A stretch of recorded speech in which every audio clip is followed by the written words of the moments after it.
अस्सलामुअलैकुम। Study online MPCS में खुशामदीद।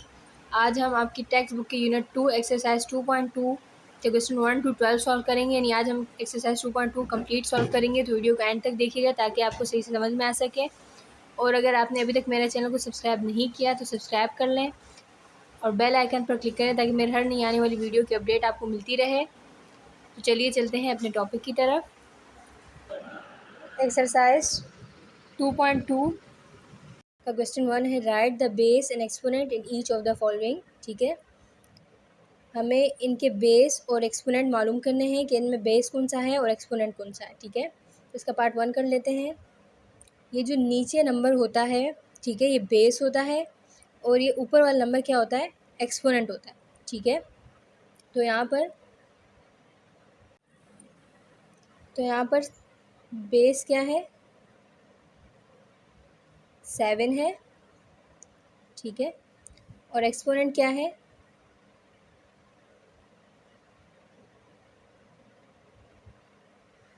15। ठीक है, जो नीचे नंबर लिखा होता है हम इसको बेस कहेंगे और इसके ऊपर जो पावर होती है वो क्या है, एक्सपोनेंट है। ठीक है, इसको हम पावर भी कह सकते हैं, एक्सपोनेंट भी कह सकते हैं। ठीक है,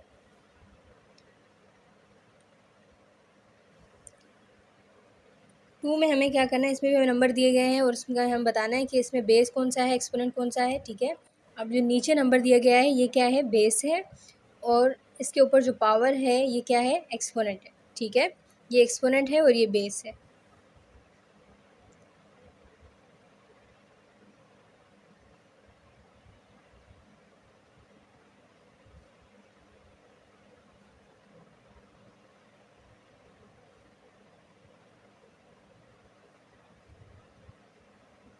ठीक है, इसी तरह से ये जो हमें नंबर दिए गए हैं इसमें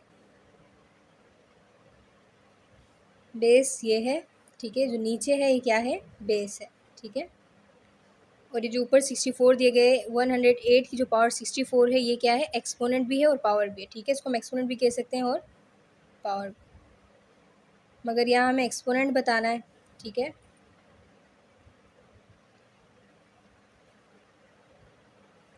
क्वेश्चन 2 में हमें कहा गया है, indicate which of the following are positive real number and which are negative real number. ठीक है, हमें नंबर दे दिए गए हैं और हमसे पूछा जा रहा है कि इनमें कौन से नंबर जो है वो पॉजिटिव रियल नंबर्स हैं और कौन से जो नेगेटिव रियल नंबर्स हैं। ठीक है, इसके लिए आपको एक चीज़ मालूम होनी चाहिए।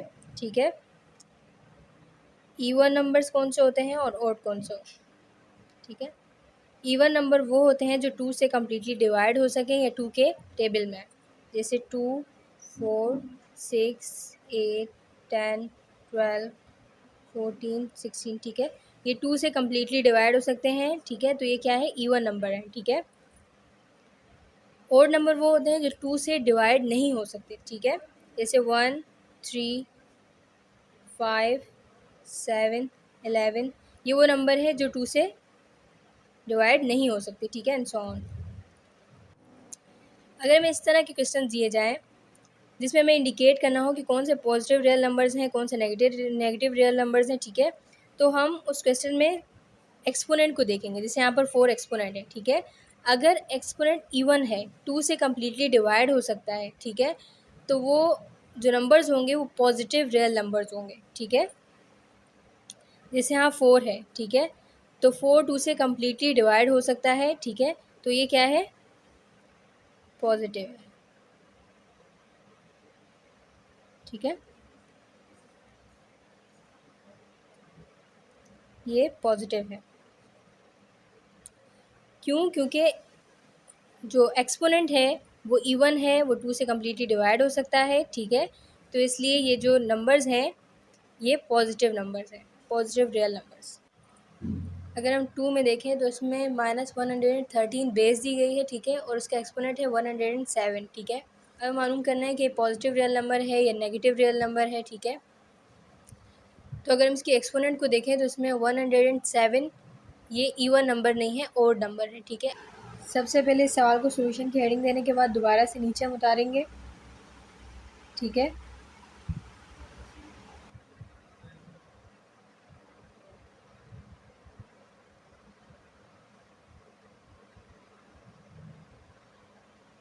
107 है, तो इसका मतलब है कि ओड नंबर है, ठीक है। और जब एक्सपोनेंट ओड होगी, ओड नंबर होगा एक्सपोनेंट पर, ठीक है, तो ये जो है ये नेगेटिव रियल नंबर्स होंगे, ठीक है। इसी तरह से क्वेश्चन 3 में जो हमें बेस दी गई वो -912 जो है वो बेस है और 108 उसका एक्सपोनेंट है, ठीक है।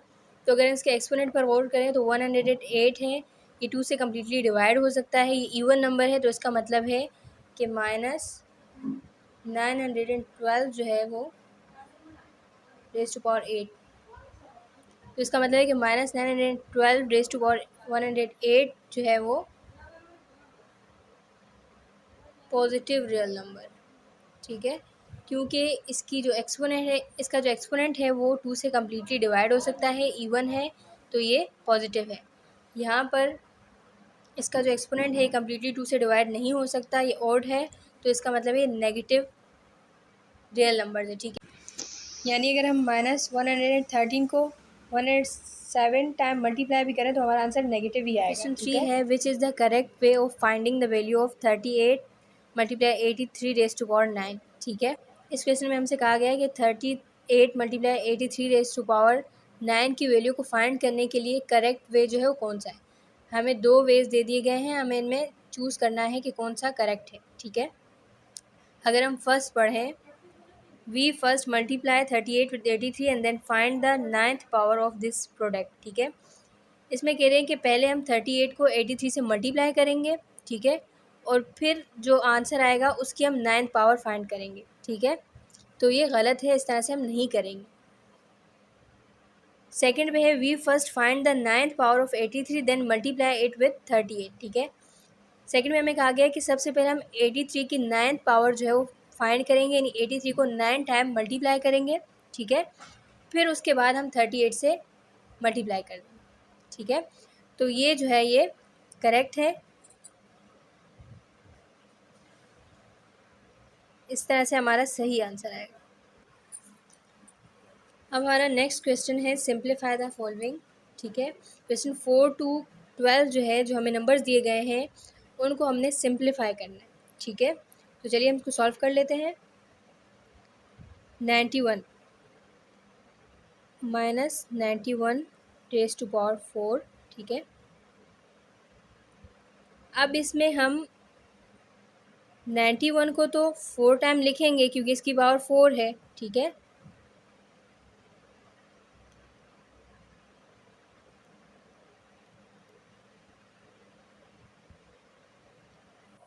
तो यहाँ हमने सिर्फ साइन को आपस में मल्टीप्लाई करना है, साइन को सॉल्व करना है, इनको सॉल्व 91 को सॉल्व नहीं करना, ठीक है।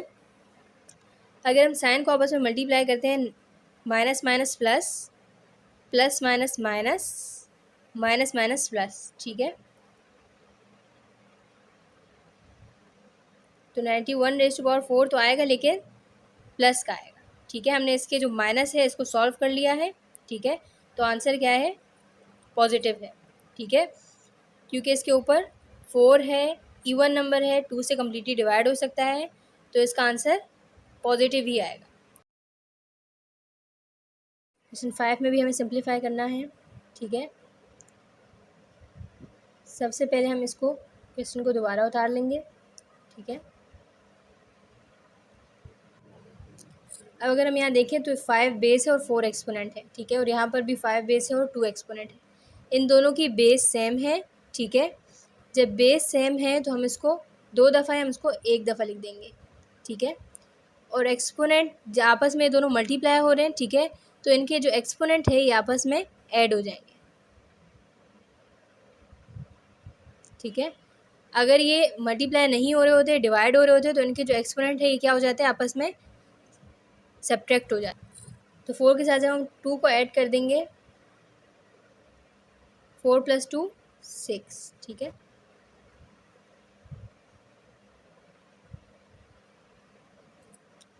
अब इस क्वेश्चन 6 में भी हमें सिंप्लीफाई करना है, ठीक है। सबसे पहले हम इस क्वेश्चन को फिर से उतार लेते हैं। a raise to power 4 a raise to power multiply a raise to power 3 multiply a raise to power 8, ठीक है। अब अगर हम देखें तो a इसमें भी बेस है और 4 एक्सपोनेंट है, इसमें भी a बेस है, 3 एक्सपोनेंट है, इसमें भी ए बेस है और 8 एक्सपोनेंट है, ठीक है। तो बेस जो है इन तीनों की बेस सेम है, तो ये 3 टाइम है, हम इसको 1 टाइम लिख देते हैं, यानी एक बार लिख देते हैं। ये तीनों आपस में मल्टीप्लाई हो रहे हैं, ठीक है, तो इनके जो एक्सपोनेंट हैं ये क्या होंगे, ऐड हो जाएंगे, ठीक है। 4 + 3 + 8, ठीक है। 4 + 3 7 एंड 7 + 8 15, ठीक है। तो हमारे पास आ जाएगा a⁻15, ठीक है। यही हमारा आंसर है, ठीक है। क्वेश्चन 7 में भी हमें सिंप्लीफिकेशन करनी है, इसको सिंप्लीफाई करना है। सबसे पहले हम इस क्वेश्चन को उतार लेते हैं।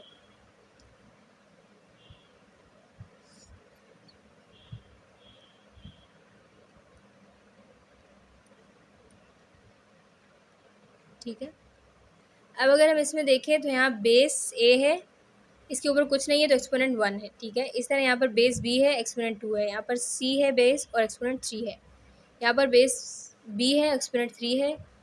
यहाँ पर बेस जो है वो a है, एक्सपोनेंट 5 है। यहाँ पर बेस c है, एक्सपोनेंट 2 है, ठीक है। अगर हम इसमें देखें तो 3 टाइप की बेसिस हैं, यानी a, b और c। a जो है वो 2 टाइम लिखा हुआ है, ठीक है, रिपीट हो रहा है। इस तरह से b भी रिपीट हो रहा है और c भी रिपीट हो रहा है, ठीक है।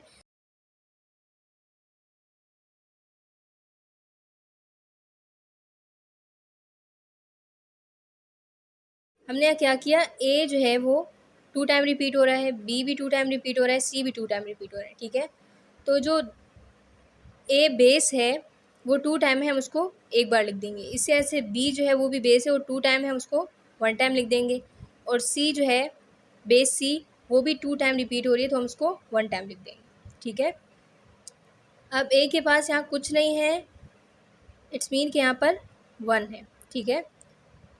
और यहाँ a के पास 5 है, ये आपस में मल्टीप्लाई हो रहे हैं, तो इनकी जो एक्सपोनेंट्स हैं, इनके एक्सपोनेंट को हम आपस में ऐड कर देंगे। b के पास यहाँ 2 है, ठीक है, और यहाँ 3 है। c के पास यहाँ 3 है, प्लस फिर c के पास यहाँ 2 है, ठीक है। 1 और 5 को अगर हम ऐड करेंगे तो 6 हो जाएगा। 2 और 3 को जब हम ऐड करेंगे तो b की पावर क्या हो जाएगी, 5, और 3 के साथ हम 2 को प्लस कर देंगे तो c की पावर हो जाएगी 5, ठीक है। यानी a⁻6, b⁻5 एंड c⁻5।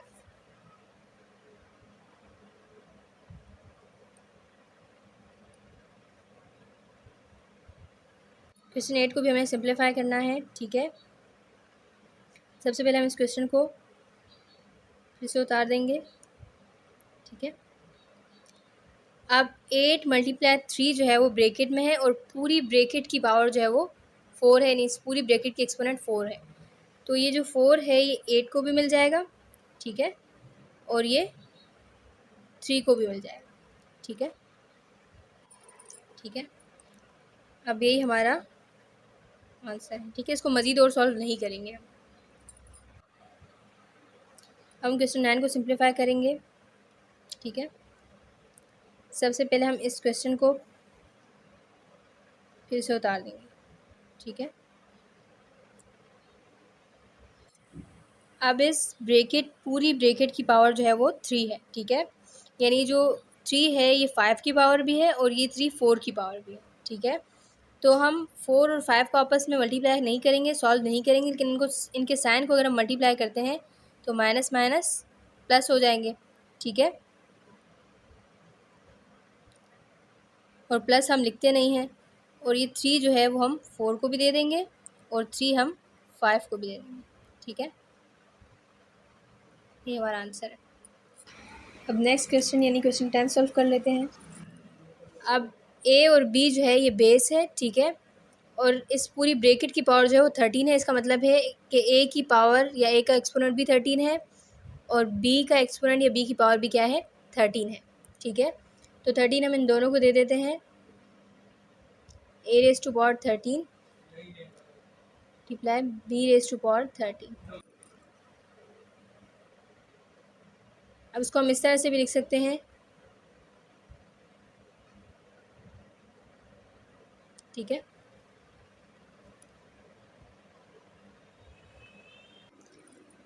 अब हम क्वेश्चन 11 को सिंप्लीफाई कर लेते हैं। सबसे पहले इस क्वेश्चन को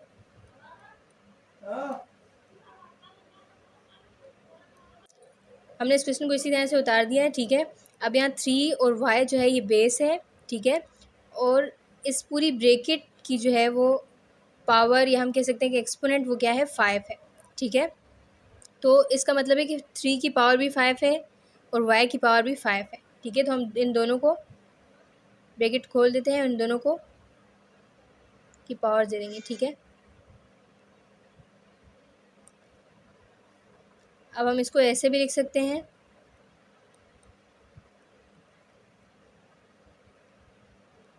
इसका आंसर है, ठीक है। क्वेश्चन 12 को भी हम इसी तरह सॉल्व करेंगे, बहुत ईजी है।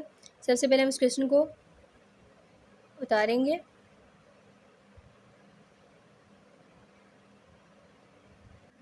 थ्री, 5 और XY यहाँ बेसिस है, ठीक है, और इन सब बेसिस का एक्सपोनेंट क्या है, 14 है। यानी इस पूरी ब्रैकेट का एक्सपोनेंट या पावर जो है वो 14 है। तो इसका मतलब 14 जो है वो 3 की पावर भी है और 5 की भी पावर 14 है और XY की पावर भी 14 है, ठीक है। तो हम इन सबको अलग अलग से दे देते हैं और इस ब्रैकेट को खोल देते हैं, ठीक है। 3 raise to power 14 multiply 5 raise to power 14 multiply XY raise to power 14, ठीक है। 3 बेस है, 14 इसका एक्सपोनेंट है, 5 बेस है, 14 एक्सपोनेंट है, XY बेस है और 14 एक्सपोनेंट, ठीक है। अगर हम इसको यूँ लिखना चाहें तो भी हम लिख सकते हैं,